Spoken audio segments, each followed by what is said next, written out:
our learning target, I will be able to apply the distributive property to a set of numbers by applying the greatest common factor. You're going to recognize that the first 5 steps of this are exactly the same as finding the greatest common factor. So we are going to first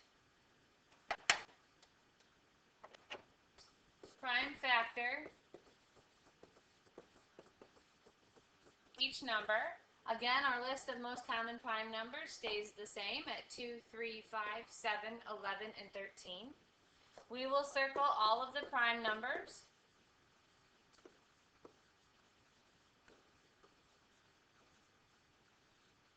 We will then draw a Venn diagram.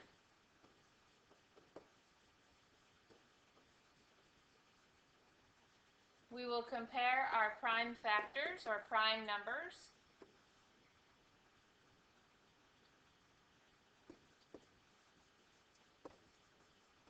From side to side. If there is a match, we will place one number in the center of the Venn diagram. If there is not a match, it stays on the side of the Venn diagram that it is closest to. Fifth, you will find your greatest common factor by multiplying all numbers in the center. If there is only one number in the center, that is your GCF. No numbers in the center means your GCF is 1. Lastly, we will write our answer with the greatest common factor sitting outside of the parentheses with the left Venn diagram total plus the right Venn diagram total inside the parentheses. So we have our first example here of 10 plus 15. So we're going to prime factor 10 and 15. 10 is 5 times 2. 5 is prime, 2 is prime. 15 is 5 times 3. 5 is prime, 3 is prime. My Venn diagram. So I have a 5 on the left, a 5 on the right, 5 goes in the middle. I have a 2 on the left. Nothing that matches the 2 on the right, so the 2 stays off on the left. There's still a 3 left on the right-hand side, so I will place it on the right-hand Venn diagram. According to the 5th step, I will write my answer with the GCF, which is from the center at 5, parentheses, with the total of the left-hand side circle being 2 plus 3. From the right-hand circle. If I was to check this, I could do a multiplication check. 5 times 2 is 10. 5 times 3 is 15. This does become 10 plus 15. Okay, moving on to 16 plus 72. 16, I'm going to use 4 times 4. 4 is not prime, so I'm going to continue to break that down into 2 times 2. Circle the 2's, they are prime. The other 4 becomes 2 times 2 as well. I'm done prime factoring 16. I will move on to 72. 72 is 9 times 8. 9 is not prime. That breaks down to 3 times 3.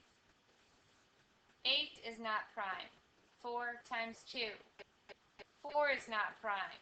2 times 2. All of the 2's get circled, and I cross off my composite numbers. I'm going to draw a line down the center here so I don't mess up where I'm placing my numbers that do not match. So I have 2 on the left, a 2 on the right, 1 goes in the middle. 2 on the left, 2 on the right, 1 goes in the middle. 2 on the left, 2 on the right, 1 goes in the middle. A 2 on the left, not a matching 2 on the right, stays on the left. A 3 on the right, no matching 3 on the left. A 3 on the right, no matching 3. Writing my answer of the greatest common factor. Greatest common factor is 2 times 2 times 2. This is not 6.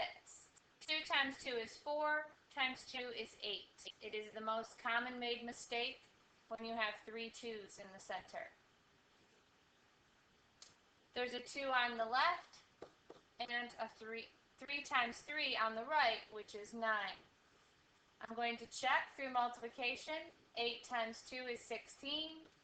8 times 9 is 72. 16 plus 72. Last example, 45 and 81. 45 is 9 times 5. 5 is prime. 9 can be broken down into 3 times 3. Circle the 3's and move on to the 81. 81 is 9 times 9. 9 is not prime. 3 times 3. 3 times 3. I get rid of the 9's and the 81.